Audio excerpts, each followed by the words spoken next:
missing heads, absurd roller coasters, and straight to DVD sequels. Welcome to the Mostly Pod Out at Night. Mostly, I am a Graveyard, joined by my co-host Salem. Hello. This is episode 118 of our weekly All Things Horror podcast, and we are just about halfway through our October Spookatcular for this season. Or more than halfway. Yeah. I think we're... don't do that to me. Shh. You have 2 more weeks of torture. So we went from possessed houses, aka one house and a sane asylum, to murder, to ghosts, and one actual house in the hill. So tonight we see if we can survive this funky old house and avoid the still intact pit of acid. Because who doesn't need one of those? I need one of those. I guess when you're making wine, you need a big pit of acid. I don't. Sure, you need. I don't make wine, so maybe it's a thing. I don't know, but they just explained it, and everybody was like, "Okay." No one said anything. Right, it big enough to fit 3 or 4 people in. Right, and even though no one has made wine in the house for at least for decades, they just left the pit of acid in the basement. Mm-hmm. Right. And then they open it up and show their guests but don't fall in. Exactly. So if you can't tell, we're talking the House on Haunted Hill, the 1959 OG one, the 40-year later modern retelling, the House on Haunted Hill from 1999, and the painful straight to DVD sequel, Return to House on Haunted Hill. Right. 2007. Which is, I think, an unnecessarily long title. Yeah. It should have been called Looking for a Statue, the movie. Return to House on Haunted Hill 2. Electric Return to the Haunted Hill House.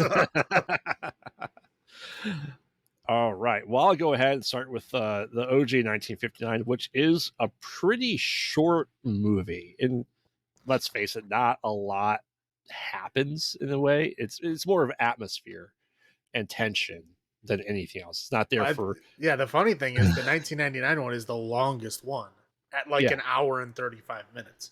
Yeah. Which is pretty short. Well, that's standard movie length. Mm-hmm. But saying that the other two are shorter is oh, wow. Right. When you see a movie that's an hour and 20, an hour and 15 minutes long, it's usually not good. Correct. I mean, if newer ones, I should specify newer ones. If it's an older movie, it was either that's how they did it back then. It was either an hour long or it was 3 hours. Correct. Yeah, it's usually about 70-ish minutes was the sweet spot. Right. So, like I said, 1959, we are introduced to, well, first off, screaming right away, haunted house screams. Setting up the tension, and we get floating heads of Pritchard, the caretaker, talking about the house on the Haunted Hill. That there's 5 severed heads somewhere throughout the house. 7 murders and at least 2 heads that they haven't found. Right, and just really setting up the atmosphere for this, and essentially we're introduced to Vincent Price, arguably the only known person in this movie. I mean, I've seen Watson Pritchard before. Yes, he was in Rosemary's Baby. Yeah, I was gonna say I've seen him before. I don't know his name. He's not big. I've seen him before these other people. I don't know who they are. Right. So we find out that Vincent Price is a millionaire that's given away $1,000. A millionaire. Yes. Giving away $1,000 for people to stay in the house. $10,000. Sorry. $10,000, enough to change your life. Yes. In 1950. Yeah. And it's all at the his wife's party. And essentially they have to stay in there till sunrise, and if they survive, they get the $10,000. And anyone who happens to die or doesn't want to be there, the rest of the money is split up to the remaining people. We're introduced to a pilot, a secretary of a woman that was supposed to be going, which is important because that's kind of how 1999 one plays out a bit. Well, no, they didn't say anything about her being a replacement for somebody else. She was well, just a typist. well, her boss got the invitation, but she sent her. Let's just call her hysterical woman Oh number no, one. because they talked about how he specifically picked her because she supported her whole family and she really needed the money. Hmm. That's what I'm saying. Like that's definitely what happened in the second one. I'm not. Yeah, that's correct. This one, no, he specifically picked her because she needed the money bad enough where he thought she would stay. Because he like handpicked all these people supposedly. Supposedly, yes. But yeah, no, he didn't like order her boss and then the boss set her. He specifically picked her. Okay. But Nora, yeah. Let's call her hysterical woman number one. And then we get like the flyboy, we get a doctor, we get just another woman that's also there. And essentially the five guests. Wow, you know, she was a newspaper columnist. Wow, another woman who's just there. Everybody else gets a title. I didn't remember what her role was, quite honestly. She was a columnist for a newspaper. She was as strong a woman as you could be in 1959. Yeah. I said though, Frederick and Annabelle, the wife, which for 1959 really showing a toxic relationship for that time period, which is astounding, I think. Yeah, well, yeah, not common. Yeah, Well, not not common depicted in the media of the time. How about that? correct. And then Pritchard is the kind of what do you want to call him, like landlord or Well, he's the guy who currently owns the house, but he hates being in there. Well, yeah, he doesn't go in there because I think he said the last time he was in there, his brother died. Yeah, like I think it was his brother's wife killed her sister and then killed his brother. Yeah. So like all in all, that time it was like his brother died, his wife died, and then his wife's sister died. Yeah. So he has good reason not to want to be in there. Right. And so he starts drinking right away. And they're just kind of being, shown the house. No one seems to really know who anyone is. They're like, oh, we didn't really invite these other people here. But they get the tour of the house with their glorious spot piece of the house, the acid pit. Right. Like, we're making wine in the basement, so we have this acid pit. I'm how it's pretty sure you don't need an acid pit to make wine, no, but I'm just, hey. But let me show you what happens when I throw this dead mouse in there. Hey, look, it dissolves everything but the bones. Cool. Why is it here? Anyway, let's go drink. Well, after he says that people have died in there. Mm-hmm. Oh yeah, people fell in and died. But why is it still there? And why does it have a door you can open? What are you doing? A comical drawbridge door. Right. So anyway, they're getting up there and, they go through like 7 doors in the basement. The flyboy, he's like gets hurt on the head, disappears. Nora screams because a woman is just there, like ready to jump scare her whenever she turned around, and she did, and she seemed to float out of the basement. So, Flyboy got a band-aid on his head from the doctor, and just like, okay, cool, this isn't fun. Oh, by the way, the caretakers are going to, lock the doors at midnight, and they go to figure out who's going to stay, who's going to go. I think they pull out the guns at that point in time too. Well, right after that. But there's one of my favorite parts is they're like, okay, it's almost midnight, so if anybody wants to leave, let me know now because you have to leave before midnight. And the woman literally goes, I want to leave. I want to leave. Yep. I want to leave. I'm leaving right now. And he goes, whoops, they already locked the door. Yep. They're going to be back here until like 6 a.m. Right. Like she says she wants to leave and he like makes her listen to his whole fucking speech. And in doing so, the doors are locked and she's locked in anyway, even though she says multiple times that she wants to leave. Yes. she has to stay for hysteria reasons. Yeah, class. We find out, through Vincent Price's monologue, which is fantastic, and his conversation with his wife, that they really hate each other, that they're both on like multiple spouses. His wife's past wives have disappeared without any reason, or they all died without good reasons, or suspicious reasons, right? Heart attack, stuff like that.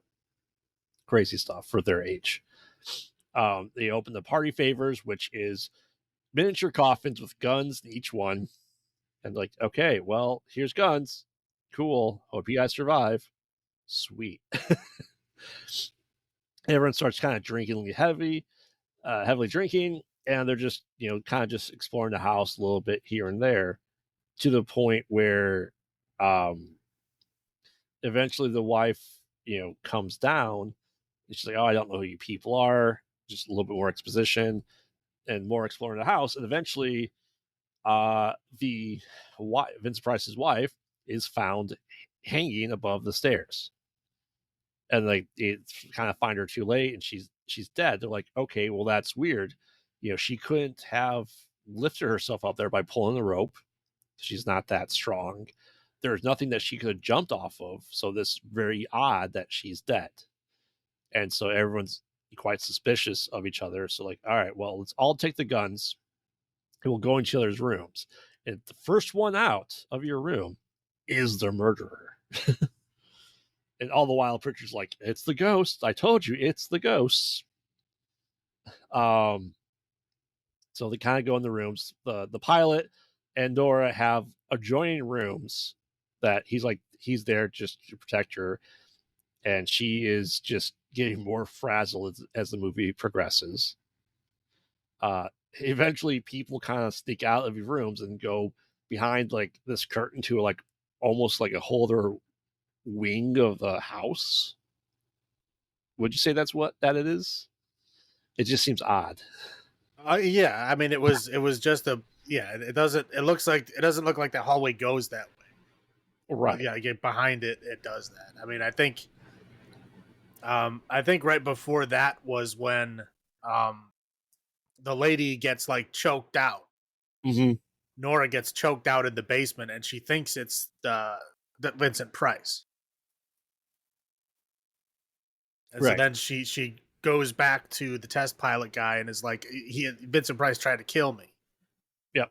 So then she's like hiding, and it's just raising suspicion on what's going on at this point. Right. So everybody's like super paranoid. Right. And Vincent Price's character is going like, I didn't kill my wife. I was down here with this guy. I couldn't have done it. It must have been one of you. So anyway, they lay, Annabelle's, body in the bed, all that jazz. So eventually everyone else kind of sneaks out except Nora. And while everyone else is kind of snooping throughout the house, Nora gets visited by the dead wife through the window outside with like a rope kind of tying around her and just being terrified. Like, okay, that's bizarre as hell. So she screams, and later on she does find like one of the heads in her room. So I said that's just Vincent Price characters just walking around, and eventually the doctor goes and sneaks into the wife's room where she is. And it's like, okay, dear, you're free. And she wakes up. She's, oh, get me out of this hanging harness. They're talking like, okay, something's going on here. Do you think Nora's ready to shoot him yet? Well, she's almost there. She just needs a couple more urgency to be able to shoot him. And we already set up the plan that she is going to kill Frederick. And that's, Annabelle's plot is to kill her husband by Nora, who's just hysterical. So anyway, the pilot and Nora kind of go around the house a little bit more, and they're in the basement, and kind of like all the lights turn out, and they have their guns, and then Vincent Price goes down, and Nora's there, and she shoots him, and he seemingly dies. So they kind of run up. She's like, "Oh, I shot him! I can't believe I shot him." And the doctor's like, "All right, well, tells the wife, like, hey, I'm gonna have to go down there to figure out what's going on. He goes down there like he's going to dump the body into the vat of acid. You hear commotion and you hear a splash, and someone clearly fell into the acid. So then Annabelle goes back down the stairs and she sees it's all dark, and then the vat of acid opens up, and holy shit, a skeleton comes out and starts chasing her, and she screams and falls into the vat of acid. She was pushed. So yes, the skeleton pushed her. Yes, the skeleton string. If you watch it, they show it pushed her. Like its hand touched her and then moved forward, and she fell in. It pushed her. Yes, and we find out that it was Vincent Price's character who's marionette puppeting this skeleton through the wooden door and out, and it's like, huh, and she's already dead anyway. So, and he goes up there. He's like, oh, look, somehow she died. She's dead, and I'll just have to wait my sentencing. I don't know what they're going to do. They have no proof I did. Let the jury decide. And Richard goes, 2 more people have been added to the, the ghosts of the house. End of movie. I've seen this many, many times. I watch it with thrift tracks. I watch it in black and white. I've watched it in color. And it is, a William Castle production, back from 1959. And it is a classic horror movie by far. I mean, I think everyone has seen at least parts of it. Usually just like the skeleton part, if nothing else, right? I couldn't tell you the first time I saw this, but I've enjoyed it every time I've watched it. What about you? Do you remember the first time you watched it?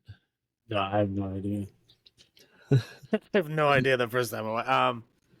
If I had to guess, there was a time period where I was watching a whole bunch of classic movies. Mm-hmm.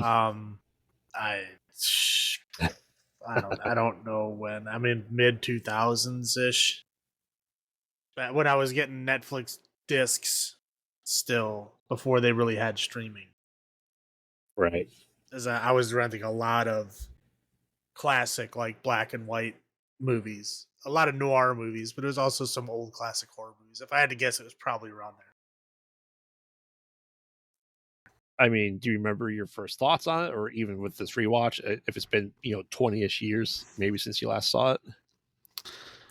No. I mean, I forgot that he was like controlling the skeleton with wires, and so I saw a skeleton. I'm like, oh, you can see the wires. And I was like, oh, you're supposed to. Never mind. Yeah. That's it's really about it. I mean, it's just a classic example of like an older movie where it's all about acting, right? Mm-hmm. It's all about acting and body language and writing, and there's not a whole lot of like action. There's not a whole lot of like locations. You know what I mean? Right. It's just a lot of interaction between people. It's a lot of monologues and exposition and stuff like that. It's just it's a classic film in that sense, to where it's a good way to see the differences in movie making between the classic era and the modern era is if you watch the original of this and then you watch the next film here, the 1999 version. You really, it's a very obvious stark difference. This is just a good example of classic, Hollywood, right? This is how things were done. It was, done in a much better way. But again, like for modern people to go back and watch that after being so used to modern films and how they're presented, it's hard for some people to do. Right. Because they see them as very boring. It's like, oh, they're just standing around talking. Yeah, because again, like movies nowadays don't really have a lot of writing. You know what I mean? Well, it's mostly action. It's mostly other things happening, shocking things happening, versus like just standing around and talking and eventually figuring out what's going on. Right. And I think it's kind of the same thing we discussed way back when we started this. But this is like a play, but filmed. Right. The big set pieces. It's not just super cuts of 10 seconds here, 10 seconds here. It is full on monologues and discussions. And what we're astonished by these long takes in modern movies. These long takes were very common back then. Right. It'll be like the whole scene of like Vincent Price talking to his wife. Like, yep, that whole scene is like minutes long. Mm-hmm. And yeah, there's no cuts. Right. It's just all the way through. So it's either like you get it or you don't, and you do it again until you do. Yeah. Now it's just, like I said, just cuts, and cuts. Yeah. Well, they do the super cut that, like if they want to show like fast action, they just like cut it like 20 times in a minute, right? Mm-hmm. Like Liam Neeson jumping over a fence and Taken. I think they did like 10 quick cuts for like one jumping of a fence. Yep. From like 5 different angles. Yeah. Right, exactly. It's like that's the kind of shit they do now because everybody's attention span is so short. Yeah. I'll go first with my highlights. Obviously, Vincent Price. He thrives in movies like this. His demeanor, his tone, everything is, you can tell he's like a stage actor, but for movies. He really does carry a lot of the scenes. Honestly, like everyone else is kind of just generic people in that time frame, I'd say. I mean, I'd say his wife stands up to him pretty well. Yeah. There's a lot of like, cat and mouse, like, kind of like wordplay that happens between them. I think she does it really good. I mean, I think they all do a good job. I mean, I think the test pilot and the typist are kind of just like your generic stereotyped characters of that time. Yeah. But I think everybody else does a decent job. Obviously the atmosphere, the stage settings, it's beautiful, it's well done. You feel, you're like, holy shit, they built that house as that. That's a lot of work for construction people to do. It's, I feel, a dying art form, but like I said, this atmosphere really holds well to it. I like Pritchard. You can tell he really felt like he was insane and didn't want to be there. I don't think he was insane. I just think he was. Well, he was not crazy about being there. Well, correct. Yeah. He didn't want to be there, but $10,000 is too much money to pass. Right. So he basically, like, he was accepting his fate. He's like, oh, if I make it, I get 10 grand. If I don't, whatever, the house killed me like it killed my whole family. So right. I think he was like defeated more than anything. But he's the one that really believes in the ghosts. Everyone just is like, whatever. I think, the music used in there is captivating. I think it fits in there with the whole atmosphere and everything. And realistically, Vincent Price did kill his wife in this and seemingly got away with it. Well, I mean, to be fair, she did try to kill him first. Correct. With a big elaborate fucking thing. Way too elaborate thing, but yeah. I appreciate all of that. Those are my highlights. How about you? I do. I like the plot. I mean, that I like movies that are very similar to, like, 5 Strangers in Search of an Exit, right? And that's basically what this is. I mean, you get a bunch of people that don't know each other. And they gather together for whatever purpose, but nobody knows each other. Nobody knows, what they're capable of, or if somebody's a plant, if somebody's there to murder people. You don't know. I really like that kind of plot, and that's basically what this is, right? I love the murder tour where they're just like, oh yeah, show us the house, and he just goes and shows, oh yeah, somebody died here. Oh, don't stand under it. It's a big giant, blood puddle that still drips blood, years after the murder already happened. Like, oh, that's wonderful. Because you're marked by this blood dripping on you. Right, yeah. It's like he like walks in every room and he just kind of like, oh yeah, somebody died in this room. He was just very, very like, it was like Lydia Dietz almost. But yeah, that was fun. He was casually showing him, here's the vat of acid. Don't fall in. He's right. Keep my acid. Yeah. Right. Yeah, it was I did like the murder tour. I thought it was fun. I love those party favors. Yeah. I want one. You want next time we have a party, you want me to get mini caskets and guns in them? Hell yeah, dude. And then I mean, like, you know, for this time period, the twist was good, right? Mm-hmm. Like you didn't expect that. Yeah, again, you expect it. Vincent Price, right? A Creepy haunted guy? house. Yeah. Like you expect haunty type things to happen, and it really doesn't. Mm-hmm. There's really nothing supernatural that happens in this movie. It's all, you know, just has a reasonable explanation. And I love when movies do that. When there's, you know, you think it's going, you know, to be one way and it's just not. Mm-hmm. Low points here. I will say the lovely happy marriage that Vincent Price had with his wife. Like couples like that just mystify me. Like just break up, dude. What the hell? Right. No, murder. That's much Yeah, easier. I know. I don't hear these stories all the time. Like what? Like why was that an option?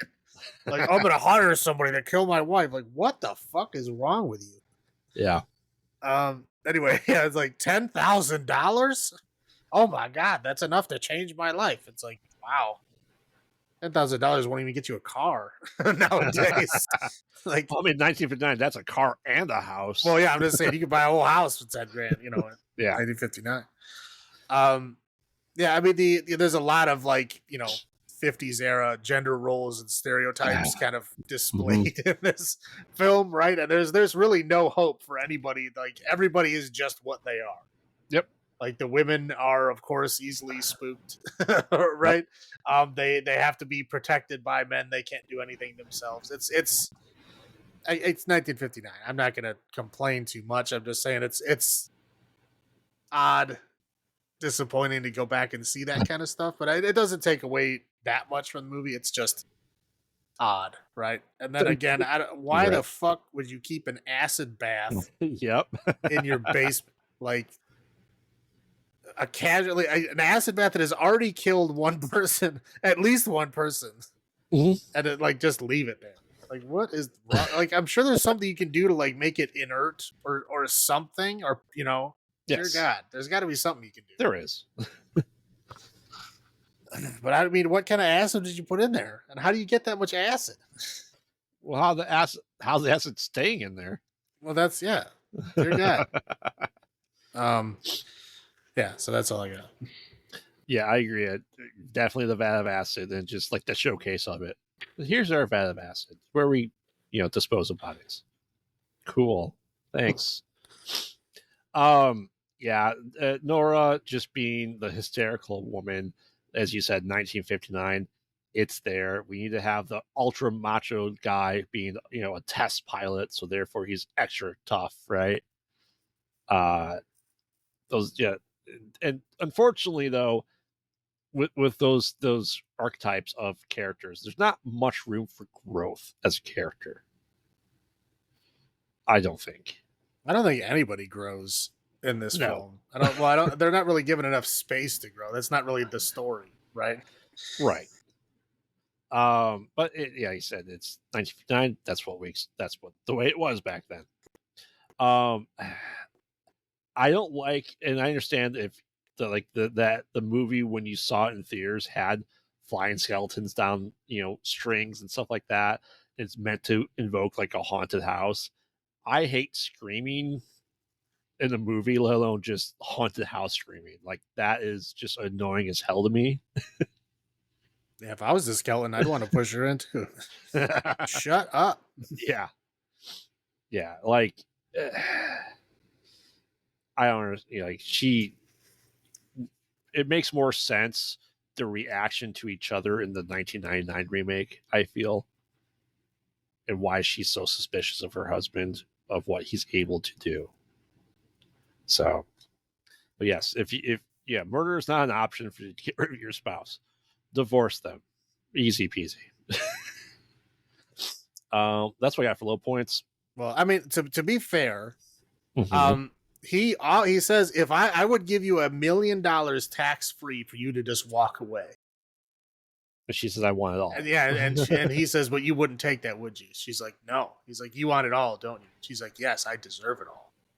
Yeah. So like that's why she's that. Like they're both terrible people. Oh, Like she's not redeemable at all. Like she is sticking around and making his life hell, so that he'll like give her all his money to make her go away. Yeah. And then when she realizes that that's not going to work, then she has to come up with this plan to kill him, which is very convoluted. Right. Yeah. I mean, it's, very convoluted. She had to go in cahoots with this psychologist, but, I mean, he's not a nice guy either. No. But again, who knows? I mean, did he kill his other wives or whatever? I don't know. I don't think so. Probably not, but who knows? Probably not. Maybe she deserved the comeuppance, but but yeah, I mean, in this particular instance, I mean, yeah, did she deserve murder? No, but she kind of had it coming. Yeah. All right, so our olives for this episode are Glitchy Ghost. While this one didn't have it, the rest definitely have Glitchy Ghosts. So, do you want to go first for number of Glitchy Ghosts out of 10?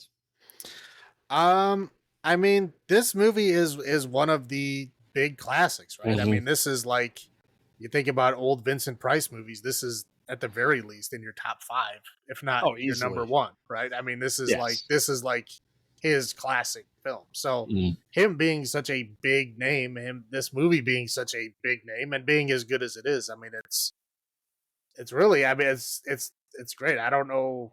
I don't think I'd give it a perfect 10, but I'll give it a 9.4. Yeah, this movie is quintessential. Like we're looking at this now, 65 years later, and it is a classic and it remains to be a classic forever. I don't care. It's as you point out, the skeleton is meant to look cheesy because it is on strings. I don't feel like some other people that don't like older horror movies really appreciate this like they should. But I agree, it's not a perfect movie, but it's damn near close. So I will give it 9.5 glitchy ghosts out of 10. All right, Salem, take it away for House on Haunted Hill, 1999. All right, and I'll preface this by saying this movie is a very, very 90s movie. Yeah. I mean, I don't know. It's up there. I don't know. It's very up there. Anyway, so essentially it's same name, same basic concept, to where a guy kind of like Vincent Price, who is named Mr. Price. He owns like amusement parks, right? Where you got like roller coasters and shit like that. And he's known as kind of like a schlocky guy to do anything to scare people. Right? That's like what he does. But he's, supposedly a billionaire because he owns multiple of these amusement parks and they're the biggest thing in the world, right? So he's got tons of money and I guess he loves, messing with people and having parties to scare them and do spooky stuff, right? So as in the original Vincent Price, it's, his wife had an idea for a haunted house party. But in this one, like, I guess it's something he does all the time. But his wife asks him to have another one for her birthday. He's played by Jeffrey Rush. His wife is played by Famke Janssen. In like I don't know, 99 was a big year for her. This is also when X-Men came out. But so she has this birthday party where she wants to have a haunted house party. So they pick this house that was apparently once an insane asylum. Now, we know, just by the flashbacks and stuff like that this was an insane asylum where a bunch of people got trapped in it and burned to death and died. And the guy who ran the whole place was Jeffrey Combs. And his name was Dr. Vonnegut or something. I think that was his name. So anyway, so he runs this insane asylum. And in this film, he's just an evil, insane kind of guy who like experiments on people, And I guess the patients rebelled, and killed him and all of his nurses and staff. And he closed, like, went into lockdown, quote unquote Hmm. lockdown, from like this asylum from like 1935. So lockdown in 1935 is just like big steel plates closing the windows and doors. Right. And they all got trapped inside. A fire started, and they all burned to death because no one could get out. Oddly enough, the house was fine. So people bought it and tried restoring it. Now, the people who tried restoring it is just like in the first film, Watson Pritchard and his family, right? Tried to restore it, but of course, all the people that died were his family trying to restore the house. Right. So eventually, they stopped trying to restore the house and just left it as it was. But Watson Pritchard still owns the house. It's the same kind of thing where he asks him if he can have his haunted house party there, and he's going to pay him money to do so. So the wife picks this list of people she wants to invite to her birthday party. Some mysterious figure, right? Because the husband, Mr. Price, goes, haha, I'm going to make my own list. And he types out his own list. And then when he walks out of the room, before the email sends, I guess, some unknown figure goes in there and ghost types a whole bunch of different names. And so then we open up on the house, and there's a whole bunch of people, just like it was in the first movie, where people that don't know each other, from all different walks of life, come in, to have this party, right? We get Allie Larder playing the supposedly vice president. Spoilers for later, she's not this actual vice president. She's the vice president's assistant Right. that decided to come because she really needed the money. So she's going to hope that she gets this money, because if her boss finds out, she's going to get fired. Right. Then there's the actress that was once famous but is now out of work, that's trying to like make a name for herself again. By Sonya Blade. Yeah, filming everything. I don't. Mm-hmm. Whatever. And then we get Taye Diggs, who is a baseball star who got injured, I guess. I think whatever happened, he's not a baseball star anymore. So he's still like, young in his prime, but he can't play baseball. He doesn't have anything else, so he's trying to get the money to live his life that way. But yeah, Watson Pritchard is played by Chris Kattan, who at this time was like very big. Yes, this was like his time. He's just the guy who rented out the house, but he's there because he's looking for his money. Blackburn doctor. Oh yeah, right. The doctor guy. I don't know. He's in a bunch of shit. I don't know his name. But he's just an MD. It's not a psychologist like he was in the first movie. He's just a doctor. Yeah. So anyway, they all go in there. Mr. Price kind of does his whole intro about the haunted house party. And then we basically find out that, yeah, Famke Johnson wanted this party, but these weren't the people that she invited, and they also weren't the people that he invited. And so they're all kind of like, oh, this is interesting that no one invited these people. Like, why are these people here? And Pritchard immediately goes, it was the house. The house invited them. Yep. Everybody's just like, yeah, okay. Whatever. Like at this point, they're like, whatever, we don't care. And they just kind of like go, oh, that's weird. Like, I wonder what that happens. Like, and then as they're like trying to figure out what's going on, the lockdown goes into effect. So all of the windows and doors are closed by plate steel. And they're all like, kind of spooked out. So at this point, we see that Mr. Price has another guy in the building, like with his own little like control room, like watching everything on video. And he is like supposedly controlling stuff. And he goes, good job on that lockdown. He's like, I didn't do that. So the first, kind of clues that things are happening that may not have been planned, right? So he's just like, oh, that's interesting, but yeah, we'll keep this going. So basically, they all kind of like split up, going to look for this, quote unquote master control room, because the whole house is a maze and they don't exactly know where it is.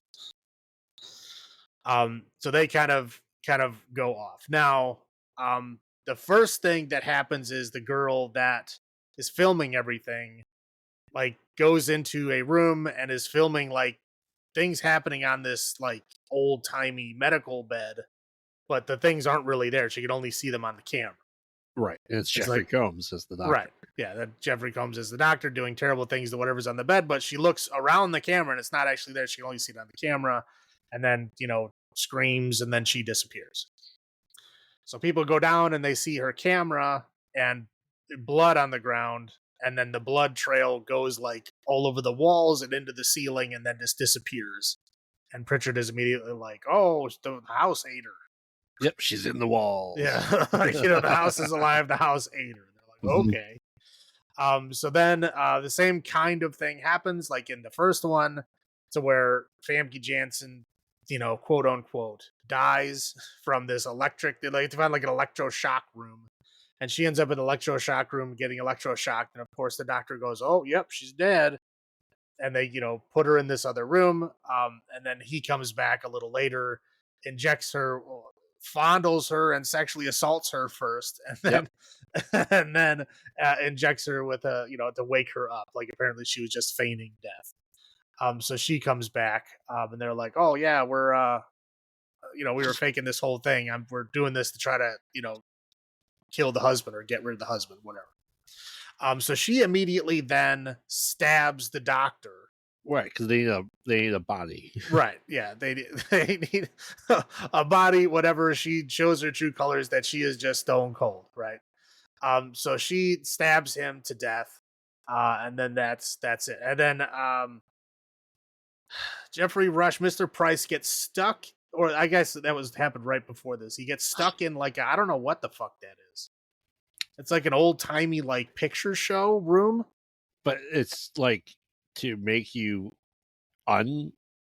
Like right. I guess the one of the actually I don't remember if they said it in this movie or the other movie. I think it was in this movie. Like if you show them insane things to a sane person, it makes them insane. But if you show insane things to an insane person, it makes them sane or some shit. Yeah. But anyway, but he's always talking about how art could influence it and blah, blah, blah. So this room was apparently like a big moving picture show room because it's 1935. Right. It was supposed to make insane people sane. And Mr. Price gets like stuck in it. So he gets stuck in it. And then the door eventually opens and he gets let out, by his wife. Because she's trying to set him up to get shot, because they kind of do the same thing to Allie Larder that they did to Nora in the first film, is when they get her all super jumpy. And then he pops out after he's supposedly dead, because they all claim that he was dead at this point. So he jumps out with hands covered in blood. They had set up. He jumps out, hands covered in blood. She thinks he's the murderer, and she shoots him. Yes. So then they're like, "Oh, like he's dead," and then she kind of like is all happy that he's dead, blah blah blah. And then he kind of pops out, basically going like, "Haha, I tricked you. I wasn't dead at all." I did this whole thing. I was wearing a suit with squibs on it, and blood and all that stuff, and all the guns had blanks in them, even though like multiple times they showed the guns, ricocheting off the fucking walls and shit. Yep. Don't get me started on the fucking clips welded shut. But yeah, so anyway, so he like then goes after her like, "Oh, you thought you had me, but you didn't." I'm trying to.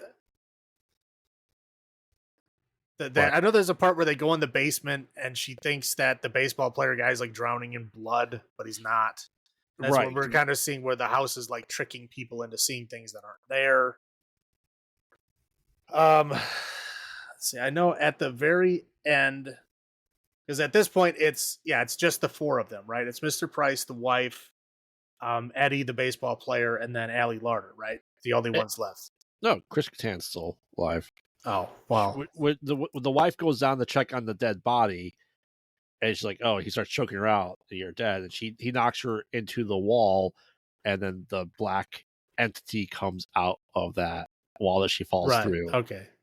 Yeah, so the black entity, I don't know bad CGI monster. Like It's just like made of faces and like limbs, and like inside that room that she got Nick did use. That's where like I guess the epicenter of the fire was, because like the people in the wheelchairs are all like stuck to the walls or whatever.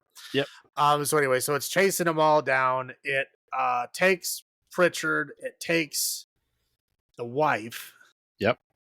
And then so it's the three of them left. It's Mr. Price, Eddie, the baseball player, and Allie Lutter, the secretary. They all go up into the attic because they figure out that's where the gears to unlock the house are at. Yep. And so they're up there, and Mr. Price kind of like sacrifices himself to try to open the door for the other two. He dies and fails doing that. And then Watson Pritchard's ghost somehow comes out of the face monster and opens up the door, and then those two get out before the big monster can kill them. Except they're on the top of the house in the back balcony, which like no way out. How do we get there?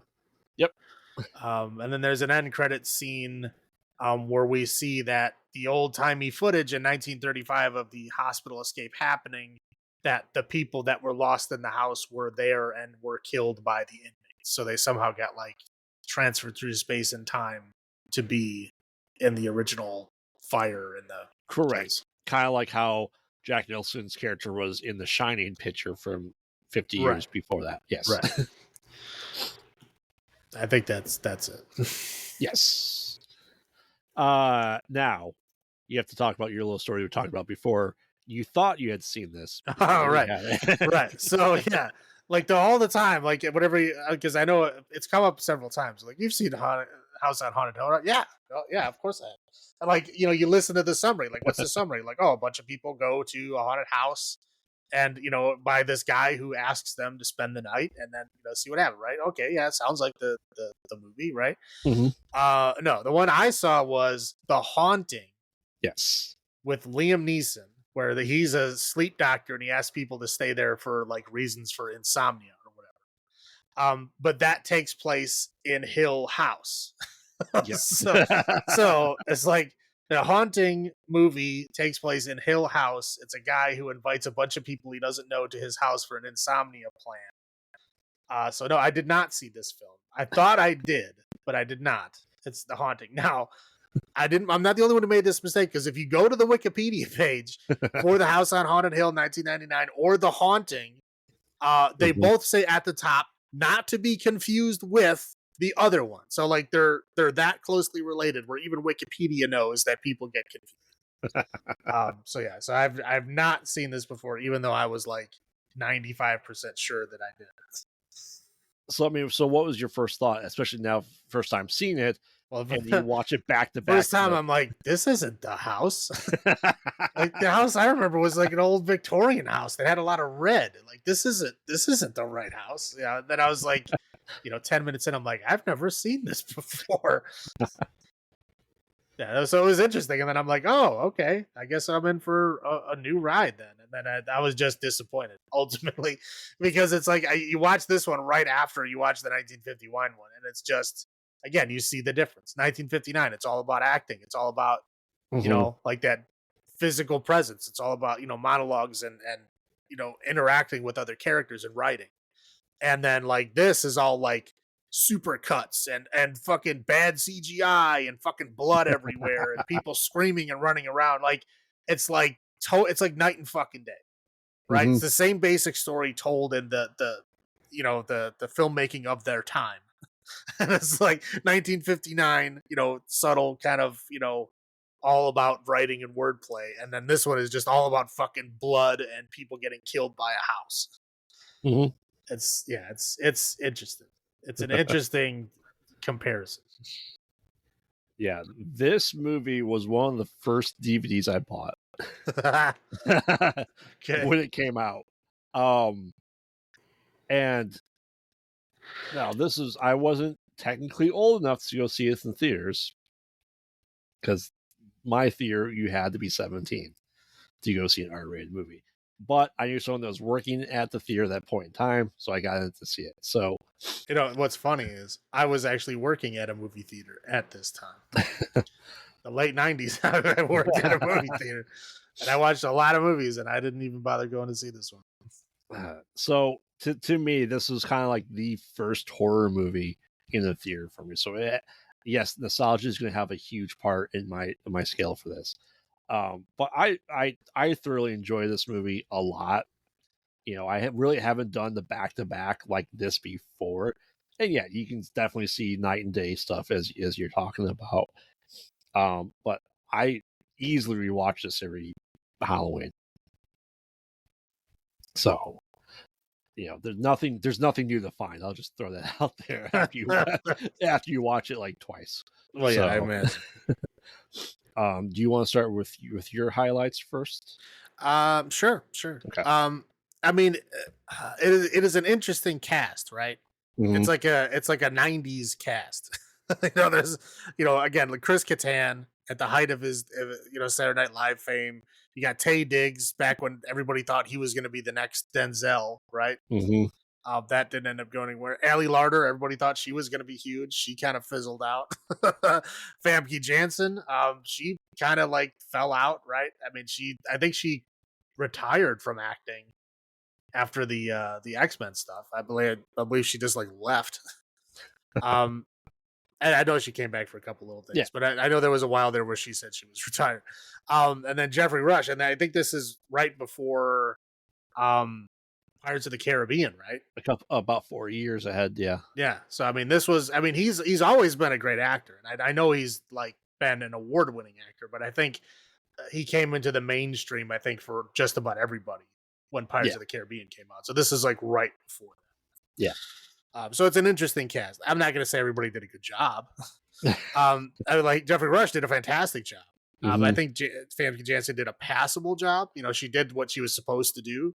But everybody else was kind of like mediocre, which fits for them, right? Because they all kind of fizzled out. They all never really went anywhere. Everybody thought they were going to be huge stars, and they really just kind of fizzled out at this point. And that was great. And then we have the great Jeffrey Combs.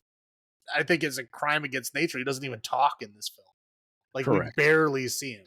I mean, we see him in the flashbacks, but he doesn't talk, and he's got a creepy mustache, and that's it.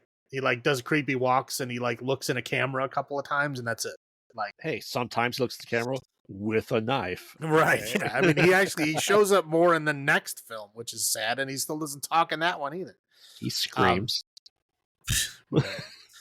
Okay, but I will say, like, this is a very, very 90s movie. I mean, we're literally talking like Marilyn Manson for opening credits, Marilyn Manson for the closing credits, and it's the same fucking song. Like, they were very into Marilyn Manson, apparently. I mean, there's stuff like, all kinds of 90s shit all over the place. There's like blockbuster movie fucking stuff on there. And I have this on the low side, but I'm just gonna say it now because there's so much fucking product placement in this movie. Holy shit, dude! Every single thing they touch, everywhere they go, there is like a prominent logo name of something. Like if they're taking a drink of something, it's Finlandia vodka. Like everything has their logo on it. That's what I'm saying. It's like the 1959 one to this one, it's like, what has happened to Hollywood? It's a great comparison because it's like, holy shit, this is nowhere near what it used to be. Sorry, I'll come back to the high points. Like I already said, Jeffrey Rush was great. And I did like the hospital flashbacks. I thought that was interesting, right? I don't think there was enough of it to really give you like the full picture of like what happened back then. We get more of that in the second one, but it still doesn't really show much of what they should. They just show a bunch of little spooky vignettes kind of thing. But like, yeah, I did like those. I thought they were interesting. Again, I thought there should be more of that. There should at least have been some of Jeffrey Combs talking.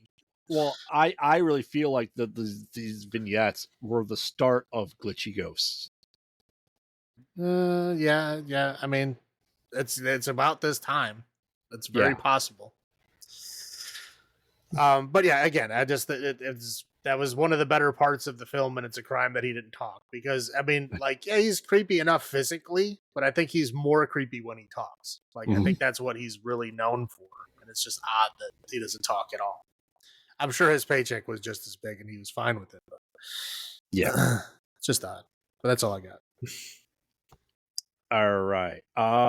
For me, it's it's I feel it stays true to the major key points of the original.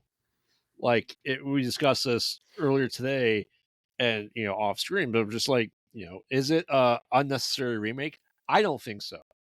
Can it ever be as good as original? No, but it's not Psycho. It's not The Fog. It's not all these other things that we did. Like, if you look at remakes, this is on the upper tier of good horror remakes.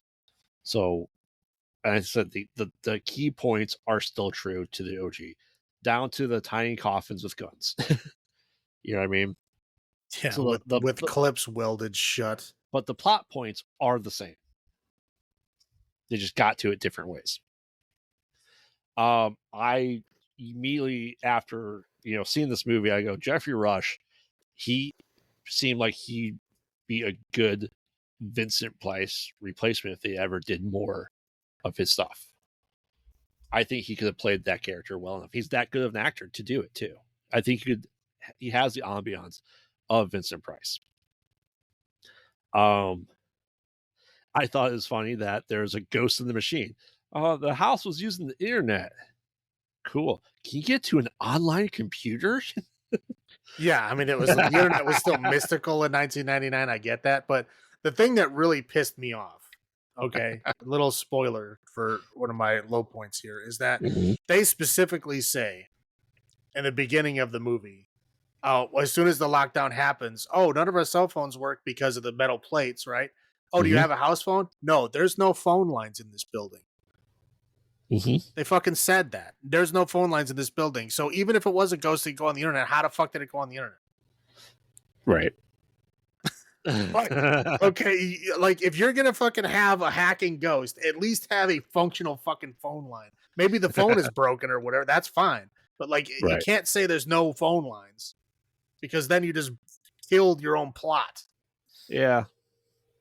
Oh, I guess I forgot the plot. The plot was that the house was trying to kill the people that escaped, and it would the people that it put on the list were the family of the people that escaped the first time. Sorry, I forgot that part. Yeah, there you go. I think Chris Kattan was a fantastic Pritchard. Really? Yes, I think so. He is on my list of being the most annoying fucking character in this film. He is fucking terrible in this. What are you smoking? He did a good job. He was he did his he was doing an SNL character the whole time. Yeah. I expected him to look at the camera and start giggling. Like literally, he was that fucking bad. Like he was terrible. I thought he was great in this. Like I said, nostalgia is going to be a big part of my review. I guess. You're a big fan of fucking Monkey Bone? Yeah. I know you are. If you thought he was great in this movie, I'm sure you love fucking Monkey Bone. I love Monkey Bone. Dear God. I personally love the soundtrack to this. I like Marilyn Manson's version of Sweet Dreams. No, I'm not saying it's bad. I'm just saying it's an extremely 90s thing to do. Yes. You have the movie in the opening credits and the closing credits. Like you liked it that much. Yeah, I love the song, so that it's always. Oh, it's good. Yeah, I like early Marilyn Manson. I'm not saying it was bad. I'm just saying it's very 90s. Yeah. So if you with the DVD behind the features and stuff like that, because like I said, I was obsessed with Dark Castle Productions at this point in time and where it continued to go up until 2007. That anything Dark Castle made, I was going to watch.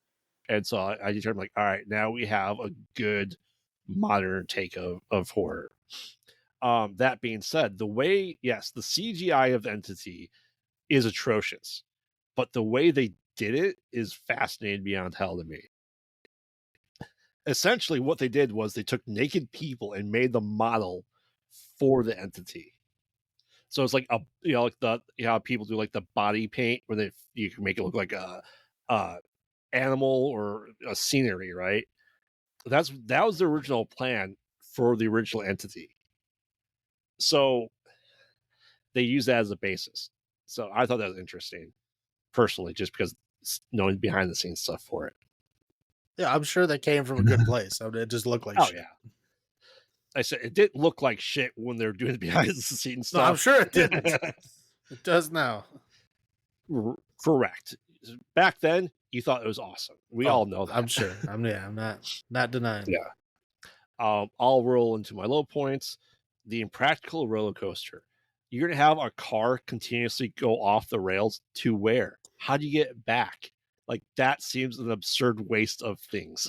Well, it's somebody that doesn't understand how fucking roller coasters work, and they're like constantly trying to like show like, oh my god, like he's gonna fail. Yeah. You know, he's so crazy. His roller coaster is so crazy that people are gonna die on. Yeah. I'm like thinking logistics. I'm like that's a nightmare. Well, yeah, a car flying off the tracks, you can't control that. There's gonna be deaths. Like, I don't care what you say. And that's the thing. Every time someone goes on it, it's absurd. Right. Poor Sonya Blade. She did not deserve to be chopped up into tiny little pieces and put on display like that. Or Veronica Vaughn. Yes. I'm gonna call out Ali Lar's shit-tastic luck electricity-based skills where she jiggles a wire, and all of a sudden the entire basement that we see have breakers that you can turn off. She just jiggles a wire and the entire basement lights up. I'm like, she's dead. If there's that much power going through a house. Yeah, if you're touching 1935 circuitry with your bare hands, you will not live very long. Correct. She's dead. I'm just like, I didn't really pay much attention to it before until doing stuff like this for the podcast. I'm just going, she's just, yeah, sure. I'm like, do you not know what 1930s wire was made out of? First off, it wasn't copper. It was fucking aluminum. And that is dangerous as shit. It is like stranded too. So yeah, she's dead. Yeah, of course. And quite honestly, that's all my low points. Okay. All right, so I'll go to my low points now. So yeah, it took us 40 years to go from $10,000 to $1 million. So that's about the same, amount that it's worth. I mean, today it would probably be like $10 million because inflation is out of control. Anyway, so like I said before, there is so much fucking product placement in this movie. So much. It was like every fucking scene. I'm like, dude, people are dying. Stop showing Finlandia vodka, dear God. Like, yeah, it was like every scene they had some ridiculous product placement. It was hilarious. I thought it was like it had to be satire at some point, but it didn't pan out that way. It was just bad product placement. Okay. I was like, I was like, I'm ready to like turn the shit off. It was pissing me off so much. They get the party favors, right? Mm-hmm. And they're like, oh, first the clips are welded shut. Like, what the fuck are you talking about? The clips are welded. You can't. Okay, that's one thing, right? I'm sure there's some magic bullshit you could pull where that would somehow work. But then they're like, we have no idea if they're really loaded. Okay, I think anybody with half a fucking brain knows that there's an automatic fucking weapon. There's a slide. If you slide it back, you'll see the bullet in there. Like, it doesn't take a fucking genius to figure that out. And if that is disabled, it will not fire at all. So if the slide does not move back, it's a fake gun. Like, so you can definitely check if it's loaded, even if you can't pull the clip out. Obviously, the people who made this film and, spoiler, the next film don't know anything about guns at all. That was it was just infuriating, especially because they were really cool guns. They were 6 hours P226s, one of my favorites, and they made them stupid, and it was upsetting. And then they were supposedly filled with blanks, and they shot walls and like, glass bottles and shit multiple fucking times. Mm-hmm. Like, you can't tell me he had, strategically placed squibs all over the house and somehow had a remote control and knew where every single one and how to like trigger them at the exact right time. It's not possible. Well, that's what the guy behind the I'm sorry. How many fucking switches would you have? You'd have like a million squibs in the house. We're like, okay, I think she shot over that direction. Beep. No, there's no way. No, just had an air rifle in the ceiling you didn't see. Right. Oh dear God! But I was like, that's so fucking stupid. Anyway, So yeah, I would say the acting was terrible. I already called out the only two people I thought were decent was Jeffrey Rush and of course Famke Janssen did a passable job. I won't say it was great, I said it was passable. And I wrote here, especially Chris Kattan. Because holy shit, dude. Like he was fucking terrible. I wanted to fucking strangle him every time he was on screen. I was like, thank you. And they finally fucking killed him. And then when he came back, I'm like, no. At least he didn't say anything when he came back. But That's true. dear God, fuck that guy.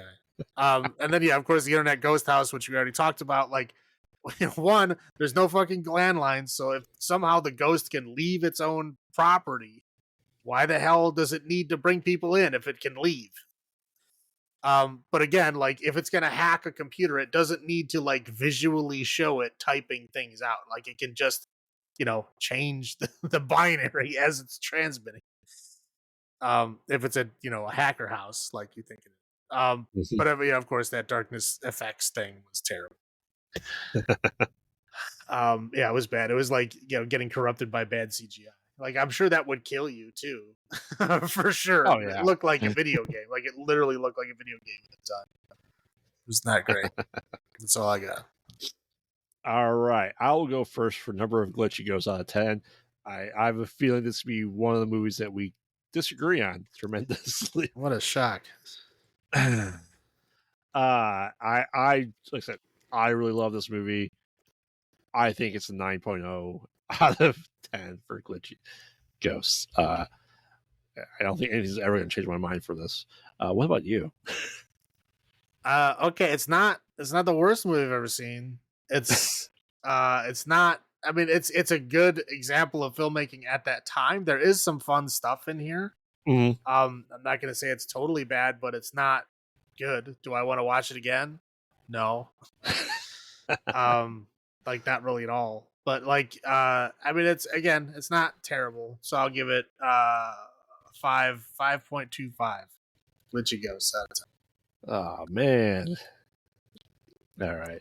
But you know what? At least it wasn't a schlocky movie that we disagreed on. All right. So next up, Return to House on Hill. I'll make this. This is I think probably the shortest movie, isn't it? Of the three? It's only like an hour and 15 minutes long. Yeah, which is absurd. It felt a lot longer than that. Oh, it definitely felt a lot longer than that. So the premise is essentially so the sister of one of the of Sarah, this is 8 years later, she's making she's a writer for I don't want to say a nudie magazine, but I think it's supposed to be like Maxim. Yeah, it looks like a Maxim type of magazine. It definitely does. But she's like, oh man, my sister's been trying to call me. I'm too busy to do work. And she goes and finds out that her sister killed herself. Yes, that's right, Sarah from the first movie, because they decided not to have the original people come back, or they just passed on the contract. Goes, I'm pretty sure even Ali Larter in 2007, I think she was doing okay. Yeah, she was in, at this point in time, Resident Evil movies. I think she was in Heroes too, wasn't she? She was in one of those superhero shows. Yeah, she was Heroes. Yeah. So essentially they're like, oh man, she's dead. I figure out what's going on there. And they go into her apartment. It's like, oh man, it's weird. And we get introduced to a bunch of other characters. A doctor who's presenting on, I don't know, Baphomet. I don't know how you really say it. I don't feel like they're saying it. I don't feel like they're saying it right in the movie. Baphomet. No, that's how you say it. Okay. Baphomet. Baphomet. Okay. Traditionally seen as like one of the demons of hell. Yes. So I'm not exactly sure what they mean of like people worshiping. I've never heard of that, but okay. Did you not see Exorcist 2? that wasn't even Baphomet. That was some other bullshit. It fit right in there though. Yeah, but Baphomet is kind of like one of those things that's very commonly referred to as like Satan, because people don't know any different. But he's like some kind of like demon. I'm sure it's been crossed around with different cultures and shit, but that's traditionally. Right. There's different generals in the armies of hell. Right. Different levels of demons. But essentially he's giving the presentation. He's been looking for this statue forever. And they're trying to, he's been talking to Sarah's sister, Ariel, and he's like, your sister had like the doctor's notebook for some reason.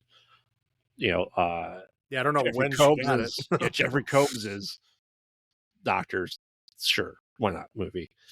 So anyway, essentially, we find out like mercenaries break into Ariel's house, like, we need the notebook now. You're gonna take us to the house. And the doctor, also is going to the house with his assistant, and I don't know what year student she's supposed to be.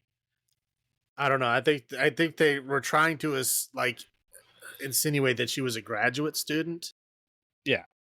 But she's sleeping with him to get like grades and blah blah blah. Or trying to, yeah. No, I think the best part of this film, like the worst part was they break into their house, right?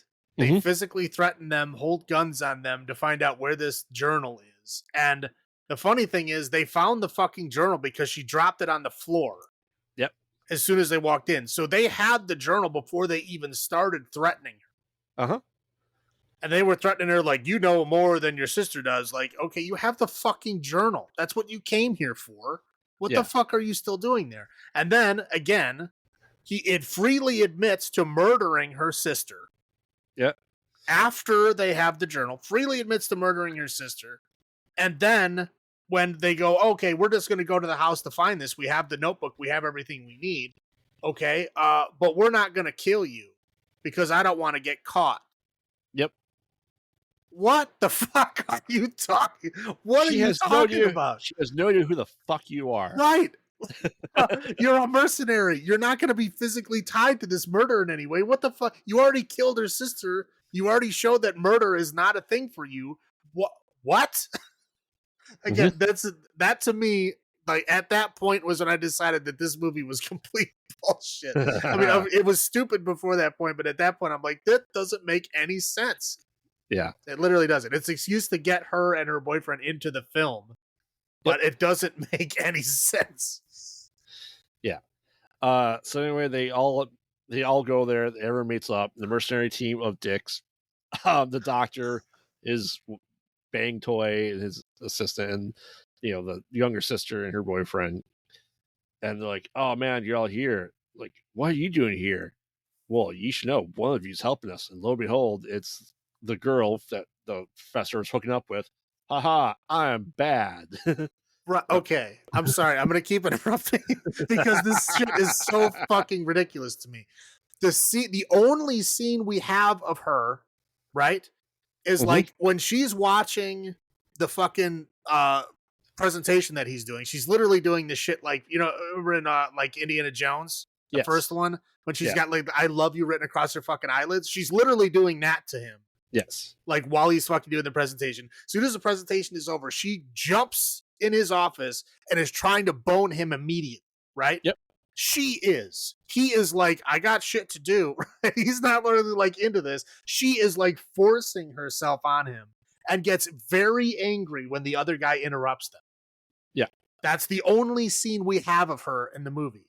The next scene we have of her where she goes, ha ha ha, I tricked you. I was sleeping with this guy the whole time and is literally grabbing the guy's dick in front of him.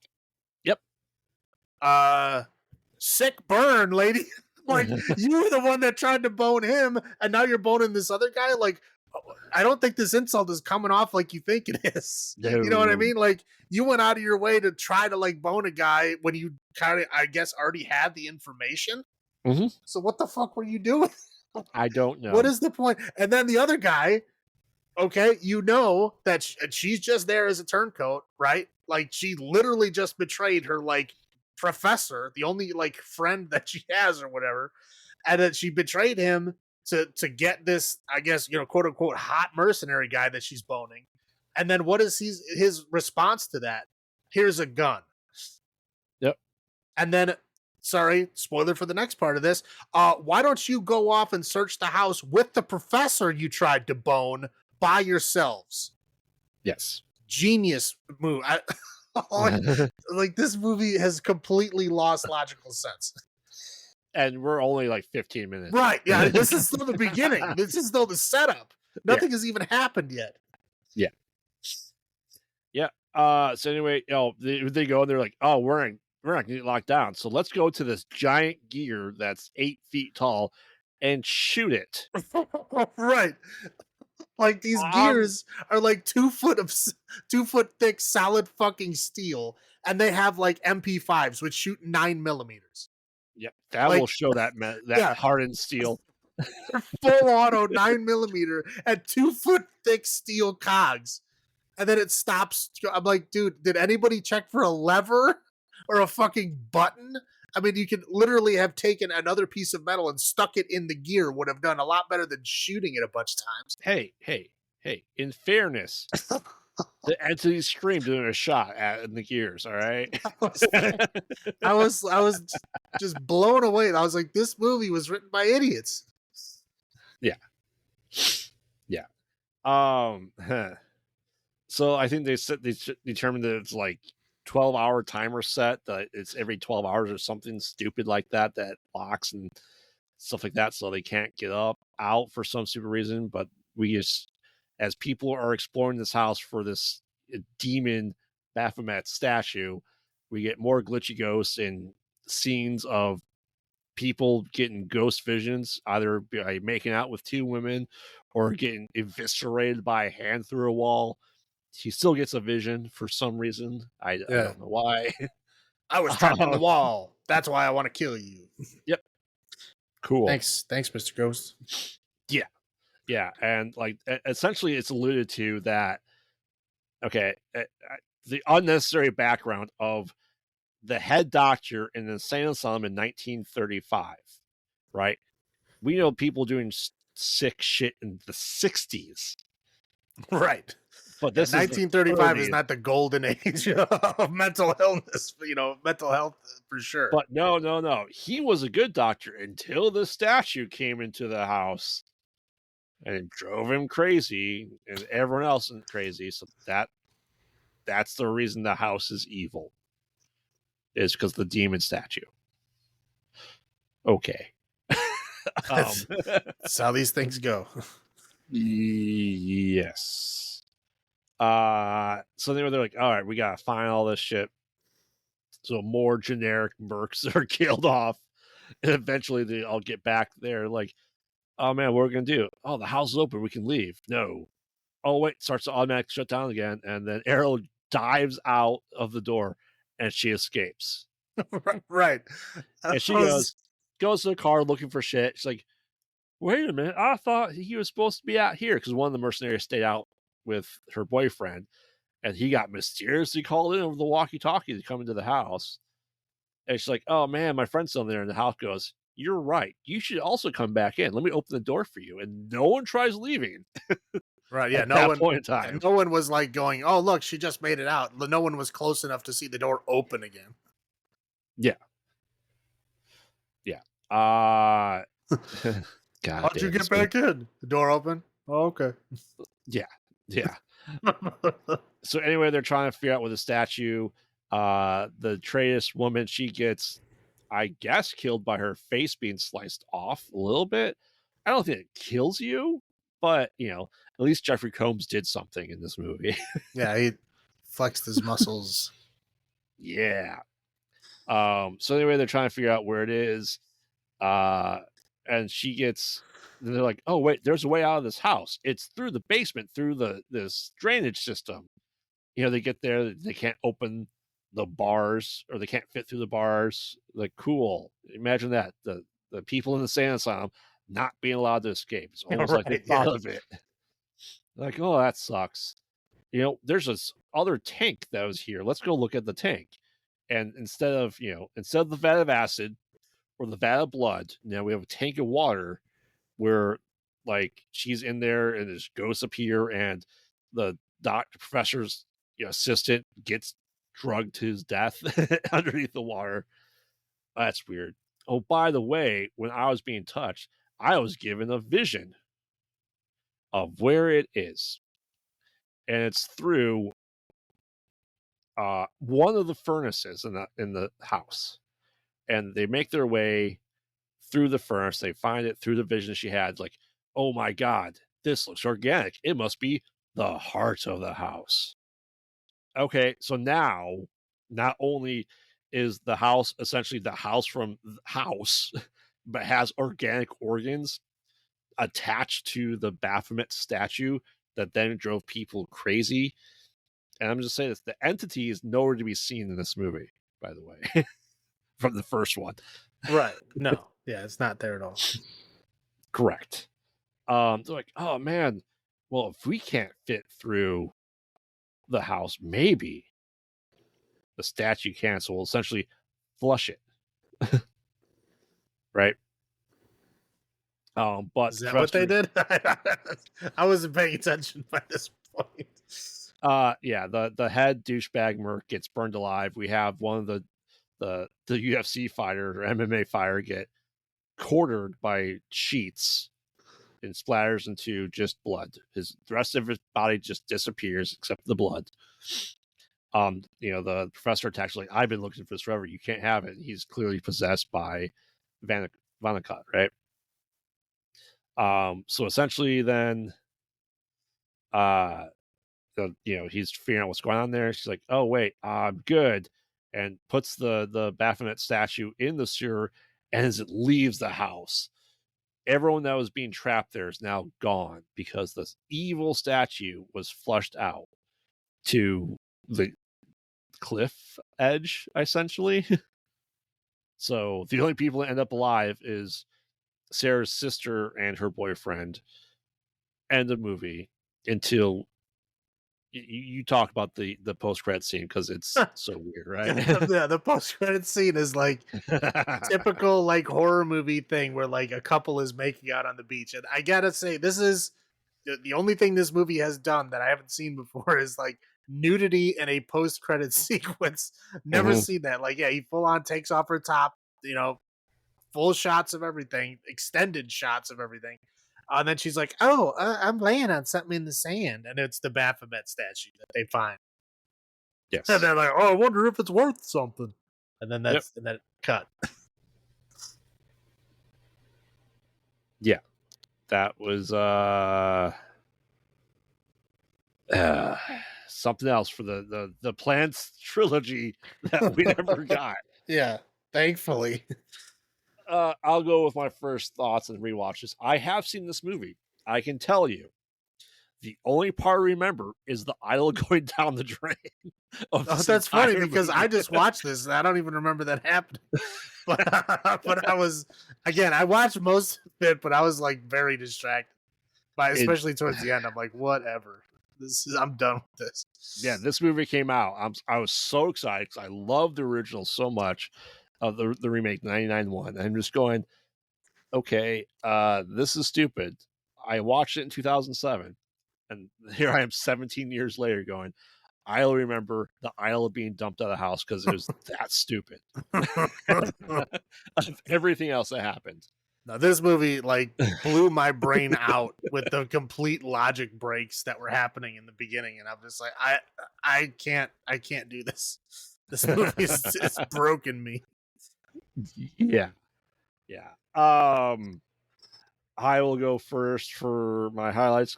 Jeffrey Combs, he's fantastic. Although he still doesn't talk, which is screams. Like, it's not talking. I know. It'd have been a Wilhelm scream. We don't fucking know. I would say the majority of the budget of this movie went to Jeffrey Combs. Probably. Because they didn't get anyone else. They would have had to pay him double if he talked, so that's why they just told him not to talk. The Traius woman was a Power Ranger. Wait, what? Yeah. Who was? The traitor woman. Okay, all right. Yeah. The weaponized sexuality, the person. Mm-hmm. Yeah. Okay. Yeah.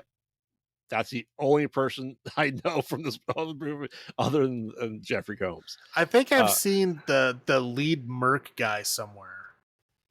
I do not recall. I want to say it was like a bad TV show that I saw him in, but I want to say he looks kind of familiar. He might just look a lot like somebody else. I did not look up his IMDb or anything. I don't know if he was. I'm just saying he looked kind of familiar. Yeah. I agree that the post credit did something that we've never seen, so kudos for it. Right. Yeah. I was like, wow, that's an interesting choice. Also, though, the soundtrack. I do like the soundtrack to this movie. I'm sorry. It's like Spineshank and El Nino. Come on. That's really all I have for highlights for this movie. How about you? Okay. So, highs. I did like Sarah Ali Larder's conspiracy room with all of her newspaper articles and shit. It's like stuck all over the walls. Like, I love a good conspiracy. Those are good for me. Okay, the one thing that this movie did that I thought was kind of interesting was like when each ghost touched them, they like got a little vignette of like how that ghost died. Right? The horrible things that happened to that person that in that hospital, that when they died they became a ghost because that horrible thing happened to them. That was an interesting thing, right? It was like we get a little bit of their past, and then they kind of sort of die in a way that was related to how they died, which I thought was interesting. That's really the only thing. And then Jeffrey Combs, of course, because I mean, what else you got? That's all I got for high points. So I know I've already broken in with a bunch of my things that I could not shut up about because they were ridiculous. But yeah, dude, like you're coming with us. Why? You have the fucking journal. These people know nothing about the house. There's no plausible reason for you to bring them with. Like, one, they don't know who you are, but you're dumb enough to have told them that you killed her sister. Like, there's no reason for you to have said anything to them. You walked in, you found the fucking journal, you could have said bye and left. You know what I mean? And it would have been just like, oh, some armed guys came in the house and took this journal. They would have been like, oh, that sucks. You know? But like, you don't know them. You know? Like, what are you gonna do? Describe a bunch of bald muscle guys with guns? Yes. They're not gonna fucking have any idea. Oh, yeah, let's go scour LA for that. You know, it was just ridiculous. Like, okay, I get that maybe you don't want to kill them in the same house where you just killed somebody else. That's plausible. But why would they not just drive out to a field, shoot him in the back of the fucking head, and leave him there? There's absolutely no world in which professional mercenaries would drag innocent civilians to an to a fucking mission with them. Like it does not make any sense. That's what I'm saying. Like the whole premise is just asinine. Yeah, again, the acting is terrible. The I even noticed how bad the fight choreography was. Like that's how bad these guys are. Like you can tell the bald guys were like professional stuntmen, but these people are so bad they have no idea how to like act with a professional stuntman. So they're just like flailing around while the stuntmen are like trying to guide them to where they're supposed to go. It was very bad. And again, like Michelle, that was the weaponized sexuality, the person that was her name. Like again, like what the fuck was that? Like again, that wasn't the sick burn you think it is. You just made yourself look like a like a sex worker or something. I don't know. Like I don't know what you were going for. Like how does anybody feel bad in that situation but yourself? I don't get it. I was so mystified. Here's a gun. Just asinine. The whole shooting the machinery, I already talked about that. The CGI was just terrible in this movie. I mean, of course, they had no budget left, but I mean, there was some scenes where the blood was just like totally fake. The sheets when they were grabbing that guy's arms were fake as shit. It looked like Play-Doh around his hands. The fire when the guy was burning at the very end, it's fake as shit. And the one thing that pissed me the fuck off, right? Like we see this lady, the sister of Sarah, right, from the first film. She is a magazine editor, right? That is her job. And she says she devotes her entire life to her job, correct? Yes. She can read architectural drawings from 1935? I studied architecture. I couldn't read a fucking blueprint from 1935. It's completely different. if her sister could know the workings of electrical systems, well, in at least she just 1930 grabbed it and jiggled it around. Like, yeah, stupid, yes. Just like blind luck, sure, but she didn't say she was a fucking electrician. This chick was like, look at this blueprint. Okay, yeah, look at these, ventilation shafts. We could just climb down these, and this will get us right out of the building. And you're looking at it's just a bunch of boxes. Like, you cannot read blueprints from 1935, lady. I'm sorry. There's no way. You're a magazine editor. That's not how things work. If you give me something like, oh, yeah, I studied it in high school, or, oh, it was my minor in college, just whatever. It's stupid, but sure. Nope, didn't even bother. Just one Didn't line. even bother. Yeah. Because, again, by this point in the film, nobody fucking cares. Nobody gives a shit. If you're already watching the movie this far in, like, you have a reason to be. We're not going to give you, logic here. You're just going to watch the rest of this shit that we shovel at you. That's it, because I stopped caring after that. Yes. So for my low points, this suffers from straight to DVD syndrome. Clearly. You don't have to kill off a character from the first one. You're straight to DVD syndrome sequel. But they decided to kill Sarah. And there was no mention of Eddie at all. No. Not even like a offhand comment. Nothing. He just was not mentioned in any way. Also, clearly, Sarah didn't do a lot with her $3.5 million she had. Supposedly, but she had to pay for the conspiracy room. That was a big conspiracy room. It's not that much of money worth the conspiracy room. It was like 8 years later. I know. So 8 years of a conspiracy room rent is not cheap, I guess. The house, like the bad CGI house through the bad forest to go to the driveway of the fucking house was horrible. Like, god damn. I felt like I was watching a PlayStation 2 or PlayStation 3 video game level of CGI in the real world. I'd say I would even call it a premise for everyone to go to the house. I don't think there was a premise. It's just, we need everyone here. Why? Cause. Okay. Well, okay. The doctor guy, he had seen the journal, right? And he's like, oh, the Baphomet statue was in the house. We should go. He convinces his assistant to go, or his assistants to go. There's an excuse. That's plausible, right? I'm saying Ariel and her boyfriend. Oh, no, yeah. As we point out. Doesn't make any sense.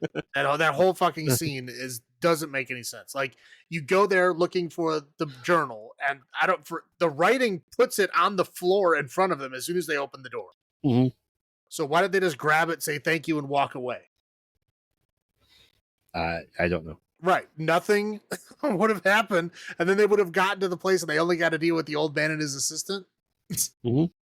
I don't know. I was just so confused. Clearly they didn't have money to recreate the entity, so they just did like spooky eyes for a lot of them. Big Bad is not even there. The house having a fucking heart in it, stupid as hell. The lore they tried to add to this was stupid, unnecessary, didn't need to be there. When the Merc got quartered, clearly didn't have budget for bones or intestines or insides. He just became a plastic bag full of blood. The plastic bag went away and it's just blood. There's maybe there was ghost therapy dogs, and they took the bones. But it was like instantly. They're like, they're hungry, where is he? Dude, how long do you think them dogs have been there looking for bones? I know, but I'm like, if you walked into the room and so like, where are they at? I think you're standing and you saw some blood and nothing else. Would you think that they're dead? I wouldn't. Well, the funny, I think you're standing them, and then the doctor goes, zoop. It slips out and like falls, like his whole body is rolling around in blood. Yeah. They had zero budget for any practical effects they were trying to do, and it shows. So I literally just wrote down, where did the bone go? Where bone go?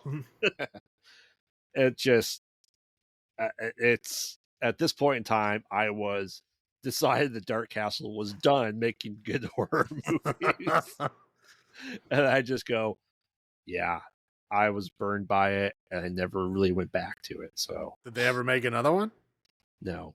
Oh, And, I mean, did Dark Castle? Yes, they did. They did like Bullet in the Head, Orphan, and Orphan First Kill, but like their shock horror lasted from 1999 to 2007. So I had high hopes, and it was crushed. So I mean, you had a good 8 years there. I know. I just wish it went more. All right. So, number of glitchy ghosts out of 10. Salem, what do you give this riveting straight to DVD sequel? God. I mean, it's definitely less than the last one. I'm going to say, I mean, there really wasn't anything redeemable in this film. Like, no. I mean, there was a couple of interesting ideas, but overall, this is just a big pile of shit. So I'm going to say 1.75 glitchy ghosts out of 10. Yeah, this is mine's a bigger drop than yours was. It's just because like I said, for the fact that I only remembered one part of this movie, and it was the end part, because it's so stupid to me, it says a lot. Like, I understand. I watch a lot of movies, so do you, and I can understand not, remembered everything, but I'm just sitting there going, I know I wasn't drunk when I watched it the first time. Like, why don't I remember this? And then I watched it and go, okay, yep, that makes sense. So I'll probably forget it again. Yeah, you tried to store it on a sector of your brain, and your brain is like, error. Does not make sense. Does not make logical sense. Cannot store information. They're like, brain, say this. Are you sure? Yeah. I'll go ahead and save that for you. Yeah. I'm gonna flush this out, just like the fucking Baphomet statue. God damn it! Like, what was going to happen? The ghosts are attached to the stupid fucking statue. I don't know. I don't know. I just don't want to be in the house anymore. You know what? I bet I know where it went. In space. The way this franchise was going, sure. That fucking house looked like a spaceship. Maybe it really was a spaceship. Mm-hmm. All that being said, yeah, this is 2 glitchy ghosts out of 10. It's just sad to me how far it went down. Anything else before we wrap up this episode? Not for me. All right. Bozo, Doink, Homie, Krusty, the Clown. What makes people so afraid of clowns? Is it their big shoes, their red nose, or their terrible vaudeville acts? Join us next time as we move from the asylum into a beetle with 10 other clowns jammed in there, all ass to face, with Haunt, Clown, and of course, in space, no one can eat ice cream. That's right. Killer clowns from outer space. Is that really the tagline for the movie? Yes. Dear God. Oh, I know you love that movie. I've never seen it. Wow. Have you seen any of these? Nope. You'll be pleasantly surprised with one of them. I won't tell you which one. No, Killer Clowns, again, you can tell by looking at it that it's schlocky horseshit. Even as a kid, I knew it was schlocky horseshit. I'm like, no, thank you. That's a shame. I'll have a good story for the Killer Clowns from Outer Space when we get to it next episode. So, remember, we watch bad movies, so you don't have to. And please don't watch Return to the House on the Haunted Hill. Please, just don't. And this has been Graveyard saying, have you checked on the children? This is Salem saying, long live the new flesh. Good night.